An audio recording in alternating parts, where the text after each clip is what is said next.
Hi hello नमस्कार मित्रांनो, स्वागत आहे तुमचं आपल्या यूट्यूब चॅनलमध्ये. तर खूप दिवसांनी मी माझा ब्लॉग शूट करत आहे, कारण मन थोडंसं नाराज झालं होतं.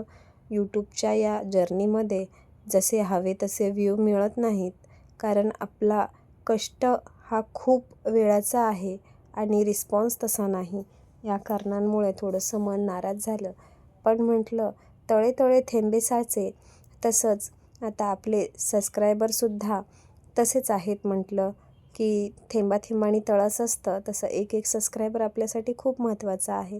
म्हणून माझ्या चॅनलवर नवीन असाल तर चॅनलला सबस्क्राईब करायला विसरू नका आणि व्हिडिओ आवडला तर लाईकसुद्धा करा. काही चुका जाणवल्या तर कमेंट पण करा. तर आज माझा मंगळवार आहे आणि सकाळची सुरुवाती चहाशिवाय कशी होणार ना. तर एकीकडे मी दूध तापायला ठेवते आणि शाबू भिजत घालते. त्याच्यानंतर तरतरी येण्यासाठी चहाचा घोट तर घेतलाच पाहिजे, म्हणून चहा पण शिजवून घेते. चहा झाला की थोडंसं बरं वाटतं. नंतर मग आपली दुधीची भाजी तर करायची आज टिफिनला.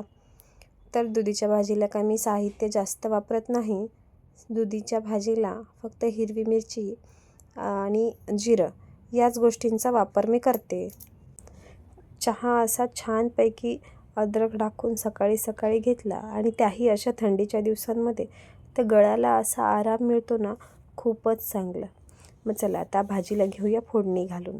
तर मी पॅनमध्ये तेल टाकले आहे आणि त्याच्यामध्ये जिरे टाकून घेते. जिरे छान तडतडले की फोडणी कशी खमंग होते.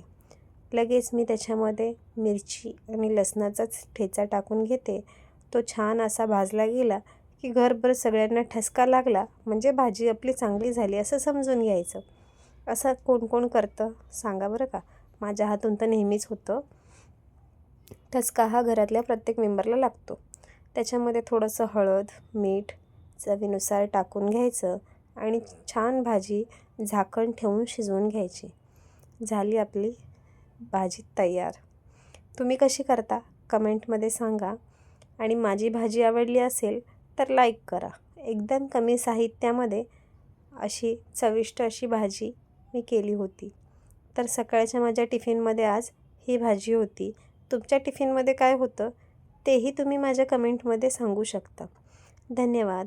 पण माझ्या चॅनलवर खरंच तुम्ही नवीन असाल तर सबस्क्राईब करायला विसरू नका आणि लाईकसुद्धा करायला विसरू नका. बाय. भेटू पुढच्या अशाच नवीन रेसिपीमध्ये. धन्यवाद.